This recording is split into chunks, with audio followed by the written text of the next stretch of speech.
नमस्कार मित्रों, study by Virendra sir channel में आप लोगों का स्वागत है। जैसा कि हम लोग दीनदयाल उपाध्याय गोरखपुर विश्वविद्यालय गोरखपुर के बीएड फोर्थ सेमेस्टर से संबंधित प्रश्न पत्रों से संबंधित महत्वपूर्ण प्रश्नों को देख रहे हैं जो इन टर्म की परीक्षा के लिए महत्वपूर्ण हैं। आइए आज हम लोग फोर्थ सेमेस्टर के second paper EDU BEd 114 paper का नाम है फंडामेंटल्स ऑफ टीचर एजुकेशन से संबंधित इम्पॉर्टेंट क्वेश्चंस आंसर को देखें। यदि आप लोग चैनल पर नए हैं तो चैनल को लाइक, शेयर और सब्सक्राइब करना न भूलें। और साथ ही साथ आप लोगों से मेरा आग्रह है कि इन प्रश्नों के अतिरिक्त भी आप टेक्स्ट बुक से थारोली पढ़ लें। तो आइए देखें पहला प्रश्न, अध्यापक शिक्षा के लिए फ्लोरिडा स्टेट विश्वविद्यालय का प्रतिमान कब बना? तो अध्यापक शिक्षा के लिए फ्लोरिडा स्टेट विश्वविद्यालय का प्रतिमान 1968 ईस्वी में बना। दूसरा प्रश्न है, शिक्षा के क्षेत्र में क्रियात्मक अनुसंधान का प्रवर्तक किसे माना जाता है? तो आप सभी जानते हैं स्टीफन एम कोरे को। तीसरा प्रश्न है, विश्वविद्यालय अनुदान आयोग की स्थापना कब की गई? तो 1953 ईस्वी में। और यदि यह पूछे कि विश्वविद्यालय अनुदान आयोग की स्थापना संवैधानिक रूप से कब मान्यता प्राप्त हुई, स्थापित हुआ, तो 1956 ईस्वी में। प्रश्न संख्या 4 है, राष्ट्रीय अध्यापक शिक्षा परिषद की स्थापना कब की गई? तो राष्ट्रीय अध्यापक शिक्षा परिषद की स्थापना 1973 में की गई और संवैधानिक रूप से 1993 में स्थापित कर दिया गया। तो आप लोग इन प्रश्नों को देख लें, तैयार कर लें, परीक्षा के दृष्टिकोण से महत्वपूर्ण है। आइए अगले प्रश्न को देखें। पांचवा प्रश्न है, 1826 ईस्वी में किसने अध्यापक प्रशिक्षण योजना बनाई? तो थॉमस मुनरो ने 1826 ईस्वी में अध्यापक प्रशिक्षण योजना बनाई। छठा प्रश्न है, शिक्षक प्रशिक्षण में किसको महत्व दिया जाता है? तो शिक्षक प्रशिक्षण में शिक्षण कौशलों को विकसित किया जाता है, शिक्षण कौशलों को महत्व दिया जाता है। प्रश्न संख्या 7 है, सेवाकालीन प्रशिक्षण पर महत्व ना देना कमी है? तो यह महत्वपूर्ण कमी जो है वह अध्यापक शिक्षा की है। प्रश्न संख्या 8 है, अध्यापक शिक्षकों के लिए एक पृथक वर्ग की आवश्यकता पर किसने बल दिया? तो अध्यापक शिक्षकों के लिए एक पृथक वर्ग की आवश्यकता पर राष्ट्रीय शिक्षा नीति 1986 ने बल दिया। आप लोग जो प्राचीन भारतीय शिक्षा पद्धति है, वैदिक काल, बौद्ध काल, मुस्लिम काल, उसके बाद ब्रिटिश काल शुरू होता है, तो उन सबको भी आप देख लेंगे। जैसे वैदिक कालीन शिक्षा में संस्कारों को आप देख लेंगे कि जैसे किस संस्कार के द्वारा शिक्षा प्रारंभ होती थी, घर पे विद्यारंभ के द्वारा, और उसके बाद उपनयन संस्कार के द्वारा गुरुकुल में विद्यार्थी जाता था, शिक्षा गुरुकुल में दी जाती थी। प्रवज्जा संस्कार का संबंध जो है वो बौद्ध काल से है। बिस्मिल्लाह संस्कार किस काल से संबंधित है या किस धर्म की शिक्षा से संबंधित है? तो बिस्मिल्लाह जो है मुस्लिम शिक्षा से संबंधित संस्कार है। तो आप लोग इन प्रश्नों को भी देख लें। मैं महत्वपूर्ण जो नवीन प्रश्न बनने वाले हैं विश्वविद्यालयों में, इसके पहले अध्यापक शिक्षा से बने हैं, उसको मैं रखा हूँ। तो आइए अगले प्रश्न को देखें। प्रश्न संख्या 9 है, अध्यापक शिक्षा संस्थानों का निरीक्षण किसके द्वारा किया जाता है? तो अध्यापक शिक्षा संस्थानों का निरीक्षण राष्ट्रीय अध्यापक शिक्षा परिषद द्वारा किया जाता है। प्रश्न संख्या 10 है, जिला शिक्षा एवं प्रशिक्षण संस्थान, जिसका संक्षिप्त रूप है डाइट, अगर डाइट की स्थापना पूछे तो 1988 ईस्वी में, और इसका अगर डाइट का विस्तृत रूप पूछे तो district institution of education and training है। अगला प्रश्न है 11 नंबर, राष्ट्रीय अध्यापक शिक्षा परिषद एनसीटीई का प्रमुख होता है या प्रमुख है?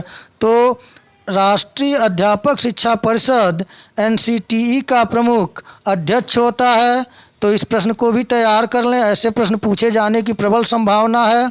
12वां प्रश्न है, शिक्षा स्नातकोत्तर एमएड कार्यक्रम की अवधि को निम्नलिखित में से कौन से वर्ष के विनिमय रेगुलेशन द्वारा एनसीटीई ने 2 वर्षों तक बढ़ा दिया है? यानी कि एमएड का जो कार्यकाल है एमएड करने का वो 2 वर्ष किस रेगुलेशन के अंतर्गत किया गया? तो यह किया गया रेगुलेशन 2014 के द्वारा। प्रश्न संख्या 13 है, नैक का विस्तृत रूप है? तो नेशनल असेसमेंट एंड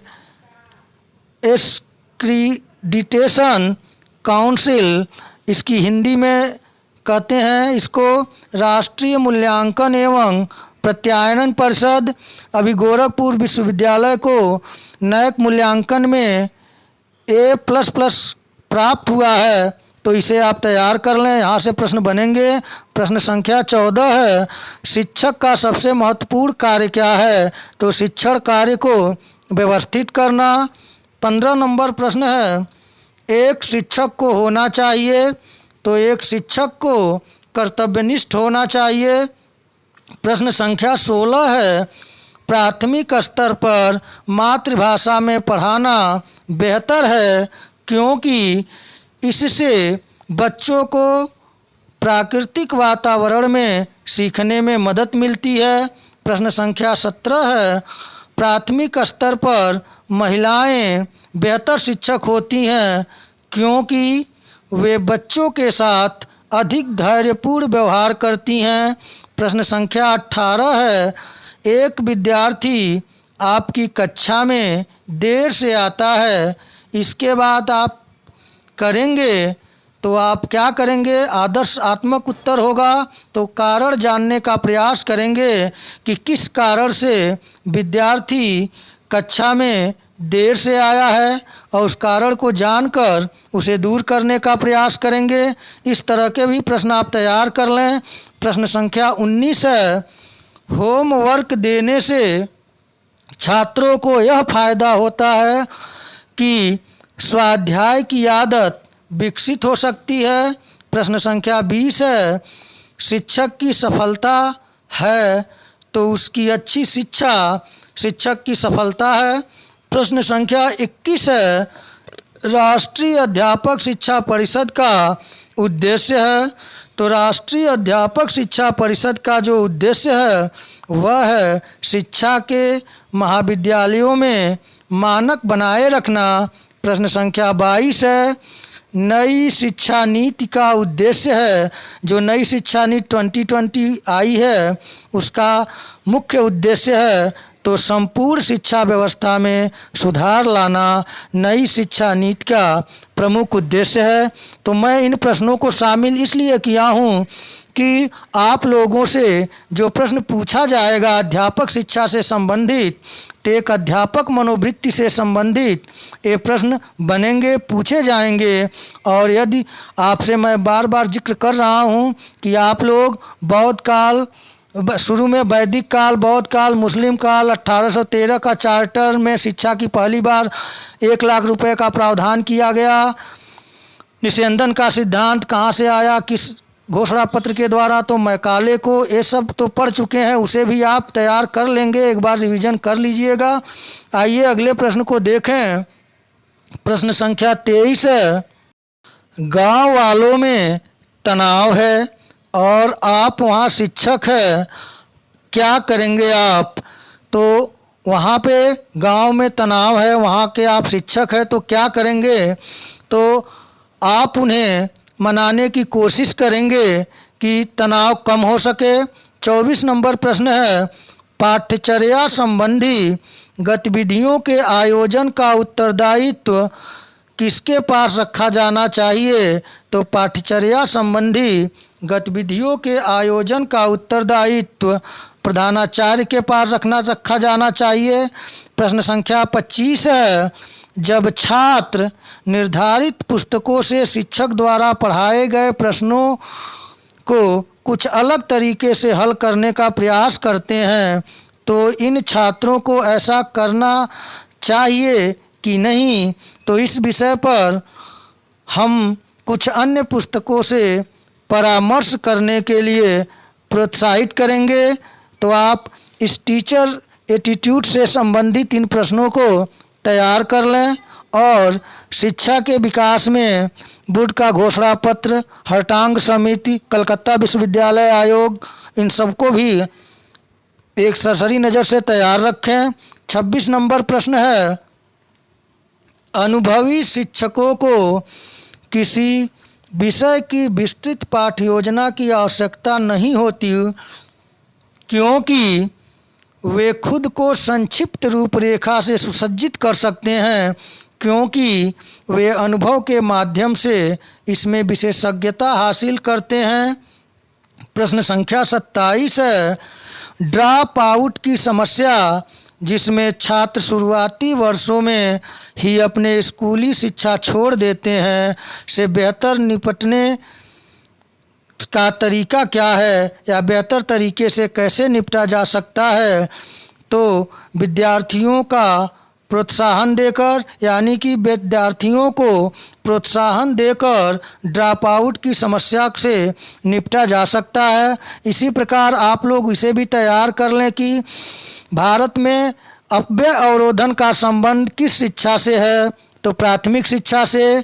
और अपव्यय अवरोधन किस समिति के सिफारिश ने प्रस्तुत की, तो यह हर्टांग समिति। और हर्टांग समिति की स्थापना कब हुई थी, तो 1929 ईस्वी में।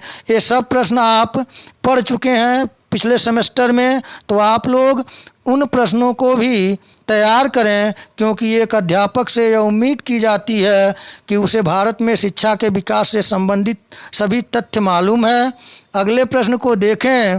प्रश्न संख्या 28 है, आदर्श शिक्षक हैं। तो आदर्श शिक्षक एक मित्र, दार्शनिक और मार्गदर्शक है, वही आदर्श शिक्षक है। प्रश्न संख्या 29 है, शिक्षा का उद्देश्य होना चाहिए। तो शिक्षा का उद्देश्य छात्रों को व्यवहारिक जीवन के लिए तैयार करना होना चाहिए।